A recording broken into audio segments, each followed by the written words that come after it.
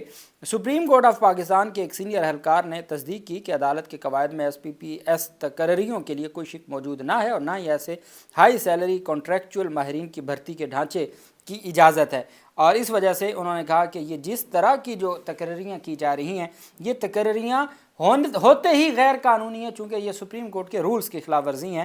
اب ہماری جو آئینی عدالت ہے اور کوئی اور معاملہ ہو نہ ہو، لیکن آئینی عدالت نے اپنے ملازمین کو اور 8 نئی پوسٹیں تخلیق کر کے گریڈ 22 اور گریڈ 21 کے افسران کو تعینات کر کے اور ان کی جو بیسک پے اسکیل 15 سے 20 لاکھ روپے کر دی ہے، یہ کس نے ادا کرنے ہیں؟ پہلے سپریم کورٹ میں موجود تھا سارا عملہ، سپریم کورٹ آف پاکستان سے ہٹ کے اب آپ دیکھیں نا کہ اب جو بجٹ ہم سپریم کورٹ پہ لگا رہے تھے نا بطور پاکستانی ٹیکس پیئر، اب 2 سپریم کورٹس بن گئی نا۔ ایک طرف وفاقی آئینی عدالت ہے، وہ بھی اتنے ہی اخراجات ہیں اس کے یا زیادہ ہوں گے، ایک طرف سپریم کورٹ ہے اس کے بھی اتنے اخراجات ہیں، اب ڈبل اخراجات۔ باقی آئین کی تشریح کیا ہوتی ہے، لیکن جو عوام پاکستان ہیں ان کو ڈبل اخراجات ادا کرنے ہوں گے ٹیکس پیئرز کے پیسوں سے۔ یہ اس وقت ہمارا نظام ہے۔ وہیں پہ چیف جسٹس یحییٰ افریدی صاحب جو اس وقت ان کے پاس کس طرح کے مقدمات آئیں گے اور وہ چیف جسٹس آف پاکستان ہوتے ہوئے کس طرح کے مقدمات کا جو ہے وہ فیصلے دیں گے۔ بڑا اہم کیس ہے جناب، اور وہ طلاق سے متعلق ہے، فیملی کیس ہے طلاق سے متعلق، اور چیف جسٹس آف پاکستان کی سربراہی میں جو بینچ ہے وہ اس کے اوپر جو ہے وہ فیصلہ دیا۔ شفیع صدیقی صاحب نے یہ فیصلہ تحریر کیا۔ سپریم کورٹ نے فیصلہ جاری کرتے ہوئے قرار دیا کہ 3 طلاق سمیت کوئی بھی طلاق 90 دن پورا ہونے تک مؤثر نہیں ہے۔ آپ جانتے ہیں کہ اب طلاق ثلاثہ کا جو اکٹھی طلاق تھی اس کا کنسیپٹ ختم ہو چکا ہے۔ اب آپ کو اسٹام جو طلاق کا جاری ہوتا ہے وہ بھی طلاق اول، طلاق دوم اور طلاق سوم، یہ اسٹام۔ اب طلاق ثلاثہ کا اسٹام بھی جو اسٹام فروش ہیں وہ نہیں جاری کر سکتے۔ تو وہ کیا کہنا یہ چاہتے ہیں کہ آپ نے ایک نوٹس دیا، پھر دوسرا نوٹس، پھر تیسرا نوٹس، 3 نوٹس مکمل ہونے کے بعد ہی آپ کو طلاق مؤثر سرٹیفکیٹ ملے گا۔ جب تک 90 دن مکمل نہیں ہوتے وہ طلاق مؤثر نہیں ہوگی۔ انہوں نے فیملی آرڈیننس کی دفعہ 7 کے تحت 90 روز مدت کو جو ہے نا وہ ڈکلیئر کیا ہے اور قانون کی تشریح کی ہے۔ سپریم کورٹ نے فیصلے میں کہا گیا کہ خاوند نے بیوی کو بلا شرط طلاق کا حق دیا ہو تو بیوی کو طلاق واپس لینے کا بھی مکمل اختیار ہے۔ فیصلے میں لکھا کہ محمد حسن سلطان کی سول پٹیشن نمٹا دی گئی اور سندھ ہائی کورٹ کے 7 اکتوبر 2024 کے فیصلے کو برقرار رکھا گیا۔ فیصلے کے مطابق فریقین کی شادی 2016 میں ہوئی، نکاح نامے کے شق 18 میں بیوی کو طلاق کا حق تفویض کیا گیا۔ بیوی نے 3 جولائی 2023 کو دفعہ 7 سب سیکشن 1 کا نوٹس جاری کیا۔ بیوی نے 90 دن پورے ہونے سے پہلے 10 اگست 2023 کو کارروائی واپس لے لی تھی۔ عدالت نے قرار دیا کہ یونین کونسل ثالثی کونسل نے طلاق کی کارروائی ختم کر دی تھی۔ فیصلے میں کہا گیا کہ قانون میں بیوی کو دیا گیا حق طلاق بلا شرط اور مکمل تصور ہوگا۔ 90 روز مکمل ہونے سے پہلے طلاق مؤثر نہیں ہوتی، کہ اگر آپ نے بیوی کو طلاق کا حق تفویض کر دیا ہے اور اس کو آپ نے نکاح نامہ میں لکھ دیا ہے تو پھر بیوی کے پاس وہ بغیر کسی شرط کے وہ حق ہوگا، لیکن وہ 90 دن کا جو پروسیجر ہے وہ جو ہے وہ مکمل کیا جائے گا۔ خلا کیا ہے؟ خلا یہ ہے کہ چونکہ مرد کے پاس تو ڈائریکٹ طلاق دینے کا، اور وہ بھی 90 دن ہی ہے، ڈائریکٹ طلاق دینے کا اختیار ہے، اور وہ طلاق اول، دوم، سوم 1 مہینے کا جو نوٹس ہے، لیکن خاتون کے پاس ڈائریکٹ طلاق دینے کا اختیار نہیں ہے۔ وہ جاتی ہے عدالت میں، قاضی اس کو اس کے مسائل کو سنتے ہوئے اس کو یہ حق دیتا ہے کہ اب آپ طلاق لے سکتے ہیں۔ اس کو خلا کی ڈگری کہتے ہیں۔ خلا کی ڈگری طلاق نہیں ہے، خلا کی ڈگری اس کو حق تفویض کرتی ہے کہ وہ پھر اپلائی کرتی ہے طلاق کے لیے یونین کونسل کو، اور وہ 3 مہینوں کا پروسیجر مکمل ہونے پہ اس کو سرٹیفکیٹ ملتا ہے۔ اب اگر نکاح نامے میں اس کو کالم نمبر 18 میں حق تفویض کر دیا گیا ہے خاوند کی جانب سے کہ خاتون کو حق تفویض کیا جاتا ہے، تو پھر وہ وہاں نہیں جائے گی، خلا کی ڈگری لینے نہیں جائے گی، بلکہ وہ ڈائریکٹ سیکشن 7 سب سیکشن 1 کے تحت وہ طلاق کے لیے اپلائی کر دے گی یونین کونسل میں، اور پھر وہ 90 دن سے پہلے اگر وہ واپس ریویو کرنا چاہتی ہے، نظر ثانی کرنا چاہتی ہے، تو وہ طلاق نہیں سمجھی جائے گی اور وہ ختم ہو جائے گی اس کے طلاق کا پروسیس، اور ان کا جو ہے وہ شادی جو ہے وہ انٹیکٹ رہے گی۔ اور اگر 90 دن کا ٹائم گزر جاتا ہے تو پھر اس کے بعد وہ طلاق مؤثر ہو جائے گی۔ تو یہ عدالت کی جانب سے جو ہے وہ فیصلہ سامنے آیا۔ وہیں پہ ایک اور بڑی پیشرفت سامنے آئی ہے 27ویں اور جو 26ویں یعنی ترمیم کے خلاف اقوام متحدہ کے ہائی کمشنر برائے انسانی حقوق نے پاکستان میں آئینی ترامیم کے اوپر شدید تنقید کرتے ہوئے کہا ہے کہ یہ جلد بازی میں کی گئی ہیں اور آئینی ترامیم نے عدلیہ کی آزادی کو کمزور کر دیا ہے۔ اب اقوام متحدہ کے انسانی حقوق کے ہائی کمشنر کہہ رہے ہیں کہ موجودہ ترامیم نے عدلیہ کی آزادی کو کمزور کر دیا ہے، لیکن ہمارے ججز کو نہیں سمجھ آئی آج تک یہ بات، ہمارے عدالتی نظام کو نہیں سمجھ آئی اور وہ خاموش ہو کے بیٹھے ہیں۔ جنیوا سے جاری اپنے بیان میں اقوام متحدہ کے ہائی کمشنر برائے انسانی حقوق انہوں نے کہا ہے کہ آئین میں کی گئی موجودہ 27ویں ترمیم اور گزشتہ سال کی گئی 26ویں یعنی ترمیم کی مانند قانونی حلقوں اور سول سوسائٹی سے مشاورت اور بحث و مباحثہ کے بغیر کی گئی ہے۔ پاکستان میں جلد بازی میں کی گئی آئینی ترمیم سے عدلیہ کی آزادی کمزور ہوئی اور فوج کے نظام احتساب اور قانون کی حکمرانی پر گہرے تحفظات پر پیدا ہو گئے ہیں۔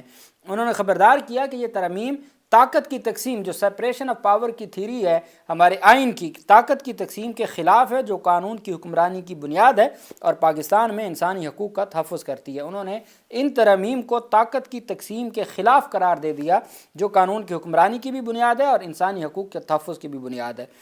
ان کا کہنا تھا کہ آئینی ترمیم کے تحت سپریم کورٹ کے بجائے نئی وفاقی آئینی عدالت کو آئینی مقدمات سننے کے اختیارات دیے گئے، جبکہ سپریم کورٹ اب صرف سول اور کرمنل اور فیملی کیسز سنے گی۔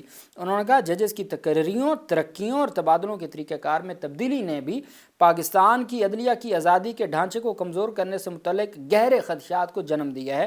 ان کا کہنا تھا کہ وفاقی آئینی عدالت کے چیف جسٹس اور ججز بھی صدر کی جانب سے تجویز کردہ ہیں جنہیں وزیر اعظم کی ایڈوائس پر مقرر کیا گیا ہے۔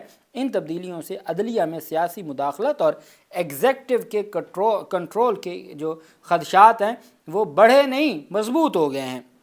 انہوں نے کہا ہے کہ ہر صورت جو ہے وہ آئین اور قانون کی جو انہوں نے ترمیم میں جو صدر کو اور باقیوں کو تا حیات جو عمر تا حیات دی گئی ہے استثناء، اس کے اوپر بھی بات کی ہے۔ انہوں نے کہا اس نوعیت کی وسیع استثناء کی شقیں احتساب کو کمزور کرتی ہیں جو انسانی حقوق کے فریم ورک اور قانون کی حکمرانی کے تحت خلاف ہیں۔ مجھے تشویش ہے کہ یہ ترمیم ان اصولوں کے لیے دور رس نتائج کا باعث بن سکتی ہیں جنہوں نے پاکستانی عوام کو عزیز رکھتے ہیں، یعنی جمہوریت اور قانون کی حکمرانی، یہ ان سے بہت دور ہیں۔ اور انہوں نے کہا کہ یہ پورا کا پورا جو سسٹم ہے یہ سیاسی اثر و رسوخ سے بھر دیا گیا ہے، حالانکہ عدلیہ کا جو اہم ہے ستون ہونا چاہیے تھا وہ اس کو سیاسی اثر و رسوخ، دباؤ، مداخلت سے الگ ہونا چاہیے تھا۔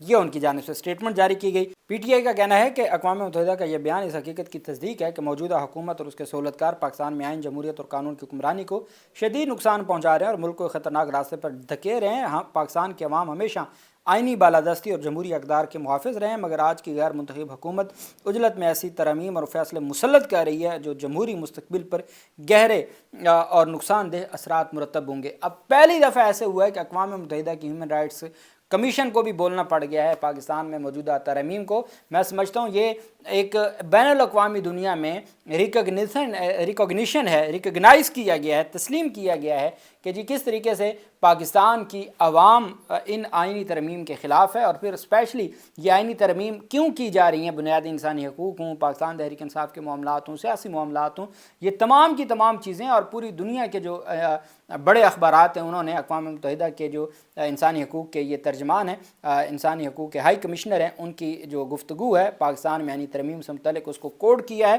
اور پاکستان تحریک انصاف نے اس کو اپنے موقف کی کامیابی قرار دیا ہے کہ پاکستان تحریک انصاف یہ سمجھتی ہے کہ ہمارا موقف بین الاقوامی سطح پر بھی پہنچ چکا ہے اور وہاں بھی اس طرح کی تشویش کا اظہار پایا جاتا ہے۔